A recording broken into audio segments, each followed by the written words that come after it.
Hello friends, ಇವತ್ತು 3D printer ತೊಗೊಂಡಿದ್ದೀವಿ. ಎಂಡರ್ ಕಂಪ್ನಿಯವ್ರದ್ದು. ಹೆಂಗಿದೆ ಏನು ಪ್ಯಾಕಿಂಗು ಚೆನ್ನಾಗಿದೆ. ಸ್ವಲ್ಪ ರಸ್ಟ್ ಆಗಿದೆ ಇದರಲ್ಲಿ, ಗೋಣಿ ಚೀಲದಲ್ಲಿ. ಓಕೆ, ಬಟ್ ಒಳಗಡೆ ಏನೂ ಆಗಿಲ್ಲ ಅಂದರೆ ಓಕೆ. ಬಾಕ್ಸು ಚೆನ್ನಾಗಿ ಪ್ಯಾಕ್ ಆಗಿದೆ. ಓಕೆ, ಅನ್ಬಾಕ್ಸ್ ಮಾಡೋಣ. ಅನ್ಬಾಕ್ಸ್ ಮಾಡಿದ ತಕ್ಷಣ ಓಕೆ, ಸ್ಪಂಜೆಲ್ಲ ಹಾಕಿ ಚೆನ್ನಾಗಿ ಕೊಟ್ಟಿದ್ದಾರೆ. ಓಕೆ, ಎಲ್ಲ ಕಾಂಪೊನೆಂಟ್ಸ್ ಎಲ್ಲ ನಾವೇ ಅಸೆಂಬ್ಲಿ ಮಾಡ್ಕೋಬೇಕು. ಅದು ನೆಕ್ಸ್ಟ್ ವೀಡಿಯೋದಲ್ಲಿ ಹಾಕ್ತೀನಿ ಅಸೆಂಬ್ಲಿ ಮಾಡೋದೆಲ್ಲ. ಎಂಡರ್ ಕಂಪ್ನಿಯವ್ರದ್ದು ಇದು ಕ್ಯಾಟ್ಲಾಗ್ದು ಏನೋ ಕೊಟ್ಟಿದ್ದಾರೆ, ಅದು ಅಸೆಂಬ್ಲಿ ಮಾಡೋದು. ಓಕೆ, ಇದು ಡಿಸ್ಪ್ಲೇದು. ನೆಕ್ಸ್ಟ್ ಇದು ಪವರ್ ಸಪ್ಲೈ ವೆಯ್ಟಾಗಿ ಚೆನ್ನಾಗಿದೆ. ಓಕೆ, ವರ್ತೆ, ಇದು ಚೆನ್ನಾಗಿದೆ ಪವರ್ ಸಪ್ಲೈ. ಓಕೆ, ನೆಕ್ಸ್ಟು ಇದು ಅದರದ್ದು ಸಂಬಂಧಪಟ್ಟಿದೆ. ಇದು ಯಾವುದು ಬೆಲ್ಟ್ದೇನೋ ಇರಬೇಕು ಅದು. ಓಕೆ, ಇದು ಬೇಸು ಬೆಡ್ಡು. ಇದ್ರ ಮೇಲೇ 3D ಪ್ರಿಂಟರ್ದು ನಾವು ಏನು ಕೊಡ್ತೀವೋ ಅದೆಲ್ಲ ಪ್ರಿಂಟ್ ಆಗೋದು.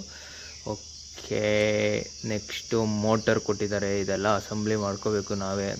ಜಸ್ಟ್ ಇವರು ಬಾಕ್ಸಲ್ಲಿ ಹಾಕಿ ಕೊಟ್ಬಿಡ್ತಾರೆ, ನಾವು ಇದು ಮಾಡ್ಕೋಬೇಕು. ನೆಕ್ಸ್ಟ್ ಅದ್ರ ಕೆಳಗಡೆ ತೆಗೆದ್ರೆ ಇದು ಅದೇ ಫಿಲಮೆಂಟ್ ಹಾಕ್ತೀವಲ್ಲ ಅದ್ರದ್ದು ಇದು. ನೆಕ್ಸ್ಟ್ ಅದೇ ಸಪೋರ್ಟ್ಸು, ಮತ್ತು ತಿರ್ಗಾ ರ್ಯಾಕ್ ಥರದ್ದು ಅದೇ ಬೆಲ್ಟು, ಮತ್ತು ಸ್ಟೆಪ್ಪರ್ ಮೋಟರ್ ಕೊಟ್ಟಿದ್ದಾರೆ ಇನ್ನೊಂದು.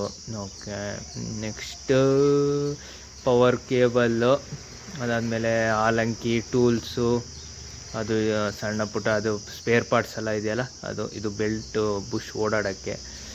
ಓಕೆ, ನೆಕ್ಸ್ಟ್ ಇದೆಲ್ಲ ತೆಗೆದುಬಿಟ್ಟು ಅಸೆಂಬ್ಲಿ ಮಾಡೋಣ. ನೆಕ್ಸ್ಟು ಇದು ತೆಗಿಯೋಕ್ಕೆ ಅನ್ಕೋತೀನಿ. ಅದೇ 3D ಪ್ರಿಂಟರ್ ಎಲ್ಲ ಆದಮೇಲೆ ಬರಲ್ಲ ಅದಕ್ಕೆ ಸ್ಪೂನು.